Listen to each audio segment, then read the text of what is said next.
꿀벌이 양봉 농가에서 대폭 사라지고 있다. 꿀벌 실종 미스터리. 당장 꿀벌이 없어져가지고 뭐 생태계가 다 파괴돼서 한국 사람들 이제 다 밥도 못 먹고 죽는다. 온 산에 꽃과 나무가 다 시들어서 없어진다. 이런 거는 찾아오는 거는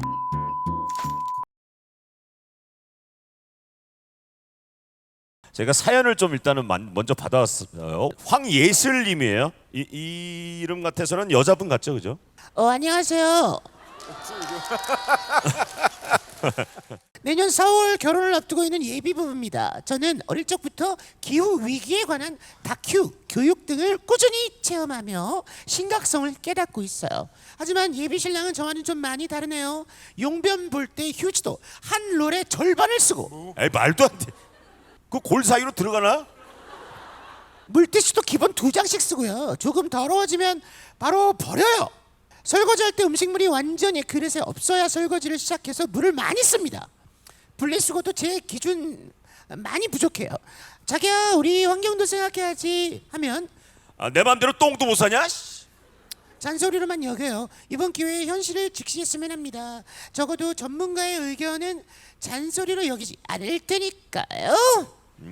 저는 이 갈등에서 황예슬님 편입니다. 황예슬님의 뜻을 좀 강하게 관철시켜도 좋을 것 같아요.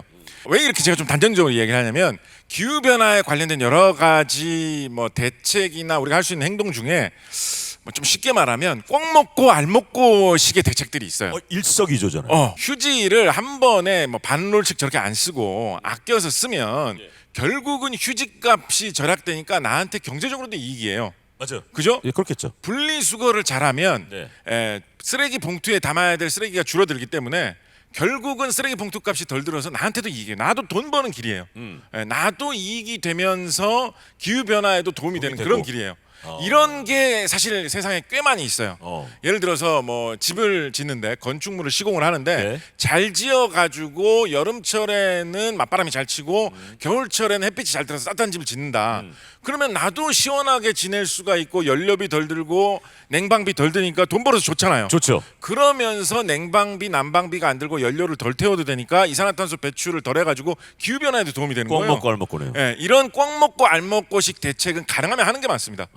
기후 변화 대책들 중에 이거는 돈도 많이 들고 뭐 힘들기만 하고 그렇지만 어쩔 수 없이 뭐 이거는 기후 변화 막기 해야지 이런 것도 있거든요. 근데 그게 아니라 이런 거는 꼭 먹고 알 먹고식 하면 하는 만큼 돈으로 돌아온 이익이 되는 거기 때문에 황예슬 씨 얘기 그렇습니다. 맞다. 그렇습니다. 그렇습니다. 예. 자, 이분 혹시 여기 오셨을까요? 황예슬 씨. 황예슬 씨 오셨나요? 안 오신 것 같아요. 예, 아마 부부 싸움을 하고 있는 것 같습니다. 두 번째 사연 보겠습니다. 두 번째 사연. 자, 김유미 씨 사연 뽑아봤습니다. 김유미 씨. 미래 사회에는 식량 부족을 가장 큰 위기로 생각하는 남편이 첫째는 중2입니다. 첫째에게 농업대에 지나가는 것을 권유하고 있습니다. 명문대를 목표로 해도 해외파에 밀리는 시대에 이게 말이 되는 이야기인지 남편의 주장에 대한 전문가의 의견이 궁금해요. 기후변화의 시대에 유망한 일자리는 무엇인가요? 회사에서 관련 업무를 하셨던 교수님께서 좋은 의견이 있으시면 좋겠네요. 기후변화 시대 유망한 일자리라고 하면 이건 정말로 현실 그냥 솔직하게 좋은 얘기 할 수도 있죠. 예를 들어서 뭐 환경공학을 하셔야 됩니다. 뭐 이런 얘기 할 수도 있죠. 그런데 정말로 제가 솔직하게 말씀을 드린다면 기후변화 시대에 상당히 유망할 수 있는 일자리가 변호사입니다. 변호사. 소송이 많이 일어나는 거예요. 기후변화 시대에 우리가 상상도 하지 못할 여러 가지 소송거리들이 닥치게 될 겁니다. 여러분 그런 거 아세요? 기차 철도의 철길의 온도가 64도를 넘으면 기차가 운행을 KTX 같은 경우에 운행을 안 한다 이런 거 들어보셨어요? 운행 안 해요. 실제로 그렇다고요? 실제로. 우리나라 같은 경우에 철길의 온도가 너무 뜨거워져가지고 64도 이상이 되면 너무 온도가 높아지면 철 같은 거는 좀 불어나잖아요. 그것 때문에 철도가 뒤틀릴 위험이 조금이라도 있지 않겠느냐라고 해서 64도구나 그게. KTX 운행 이후에 실제로 된 적은 제가 없는 걸로 알고 있어요. 그런데 앞으로 기후변화 시대가 되면 여름철이 더 길어지니까 그런 일이 발생할 거거든요.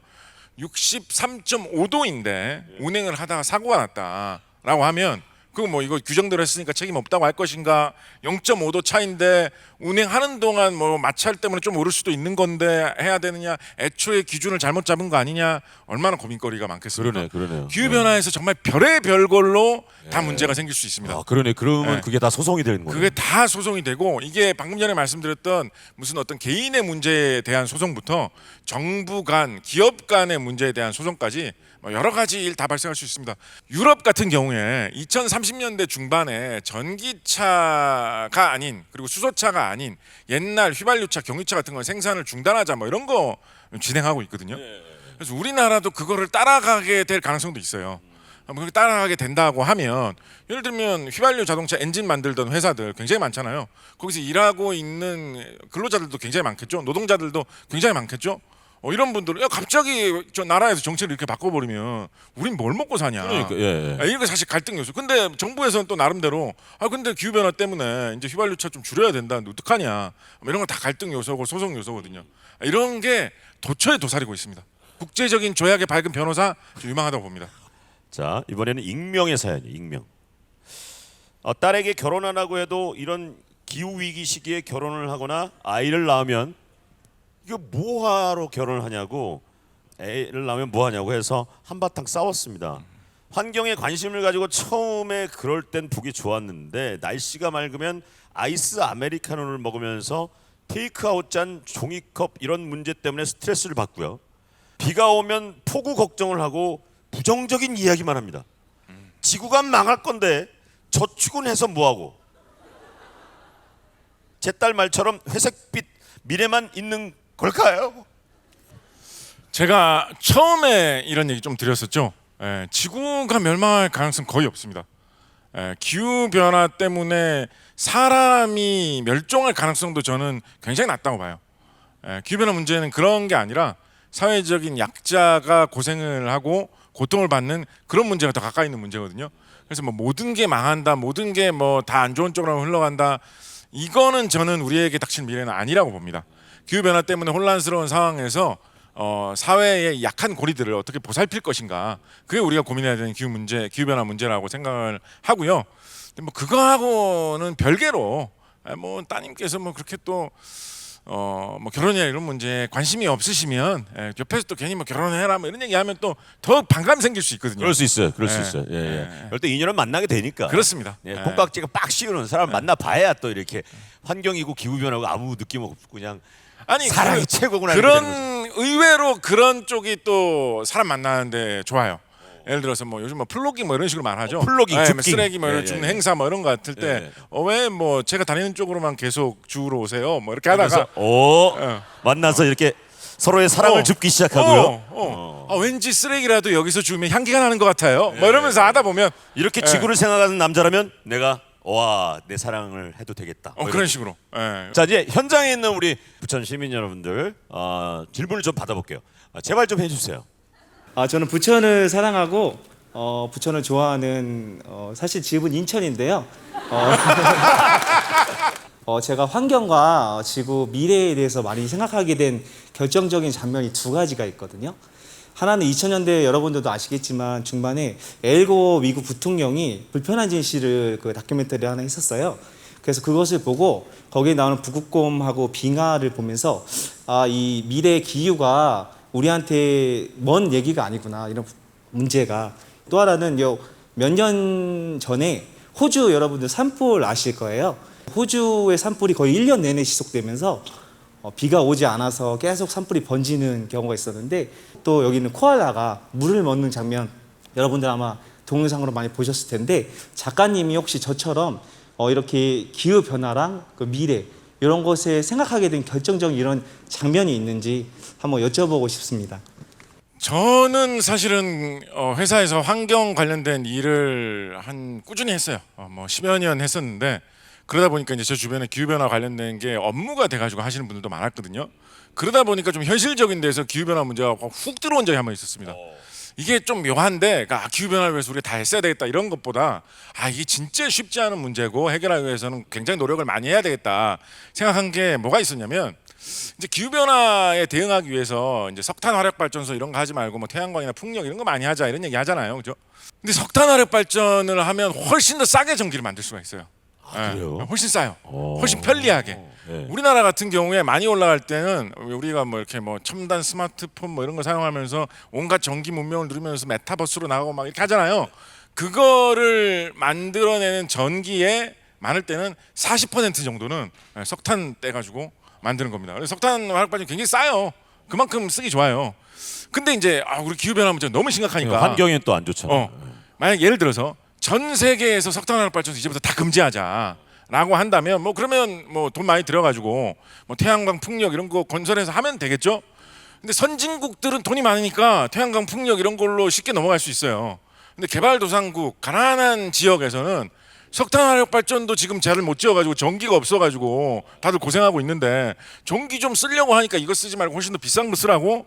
당신네 선진국들은 예전에 이런 문제 없었을 때 석탄 화력 발전소 펑펑 돌려가지고 다 쓰고. 전기 많이 쓰면서 발전해가지고 지금 돈 많이 벌어서 선진국이라고 하고 있으면서 이제 우리 차례 되니까 잠깐만 지금 지구가 너무 위험해져서 안 되겠다. 석탄 화력 발전소 쓰지 마.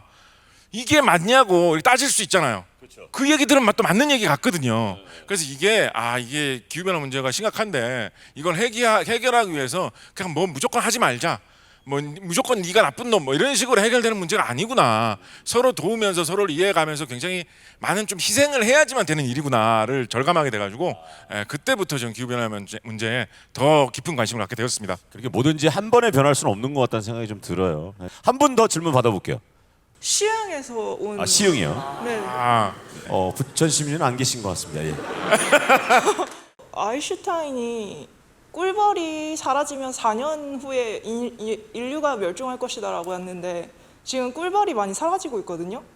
교수님께서는 소득층이 낮은 분들이 힘들 거라고 하지만 제가 느끼기에는 그렇지 않을 것 같다고 느끼거든요. 금년 연초에 우리나라에 그런 이야기가 많이 나왔습니다. 꿀벌이 양봉 농가에서 대폭 사라지고 있다. 꿀벌 실종 미스터리. 이런 사건이 사실은 심각하게 느껴질 수 있거든요. 왜냐면 일단 식물이 있어야 식물을 먹고 동물도 살 텐데 식물이 씨앗을 퍼뜨리면서 계속 자손을 이어나가기 위해서는 꽃가루를 맺게 해주는 꿀벌이나 나비가 활동을 해야지 꽃가루 맺으면서 될 거 아닙니까? 그렇죠. 그래서 이게 온 사회가 다 멸망으로 나가는 거 아닌가? 약간 이런 경각심을 줄 만한 사건이긴 했죠. 일단은 아인슈타인이 4년 이내에 뭐 꿀벌이 없어지면 인류가 멸망한다. 아인슈타인이 한 말은 일단 아니에요. 그게 이제 아인슈타인이 한 말이 아닌데 아인슈타인이 한 말이라고 오해받고 있는 대표적인 말 중에 하나입니다. 그리고 4년이라는 그 수치도 어떻게 뭐 계산돼서 나온 수치는 아닙니다.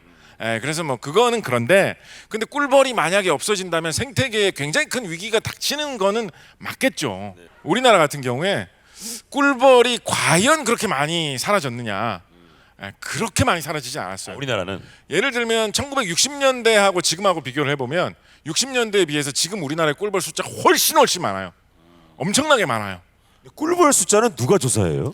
일단은 좋은 질문을 주셨는데 일단 우리나라에서는 양봉 농가를 통해서 통계를 수집을 합니다. 농가를 통해서 60년대에 비해서 우리나라 양봉 산업이 세계적으로 굉장히 잘 되는 편입니다. 그렇구나. 양봉 강국 중에 하나입니다, 우리나라가. 그래서 60년대보다 지금 우리나라 같은 경우에 꿀벌 숫자 훨씬 늘었어요. 그래서 이번 연초에 감소를 했다라고 하지만 그 기후 변화 영향도 어느 정도 있지 않을까 보고 있거든요. 감소를 했다고 하지만 막 걱정할 정도로 감소하지는 않았어요. 여기서도 마찬가지 문제입니다. 꿀벌이 감소한다고 해가지고 당장 꿀벌이 없어져가지고 뭐 생태계가 다 파괴돼서 한국 사람들 이제 다 밥도 못 먹고 죽는다. 온 산에 꽃과 나무가 다 시들어서 없어진다. 이런 거는 찾아오는 거는 가까운 미래의 일이 아니에요. 저는 그거는 가능성이 낮다고 보고 있어요.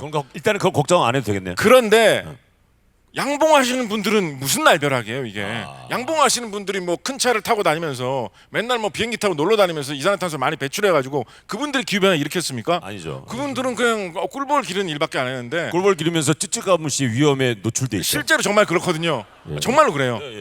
피해를 오히려 입으시던 분들인데 그러니까, 이런 기후변화의 피해를 맞아서 지금 당장 빚더미에 올라앉은 거예요. 일자리를 잃었어요. 그래서 이런 분들의 고통에 대해서 우리가 어떻게 해결할 것인지에 대해서 가까이 있는 일부터 먼저 챙겨야 한다라는 게 제가 요점이었고요. 말씀하신 대로 좀 이렇게 약간 생각이 넓으신 분이라고 하신다면 좀 생태계라든가 우리 사회 문제를 좀 넓게 보고 뭐 이런 취약계층 챙기는 것 문제에 더하기 우리 사회 전체 생태계 전체를 위해서 기후변화 문제에 대해서 좀 더 다각적으로 노력할 필요가 있다라는 그 생각도 뭐 당연히 나쁠 건 없죠. 그렇게 생각합니다. 우리 곽재식 교수님 와주셨는데 박수 한번 주십시오. 감사합니다.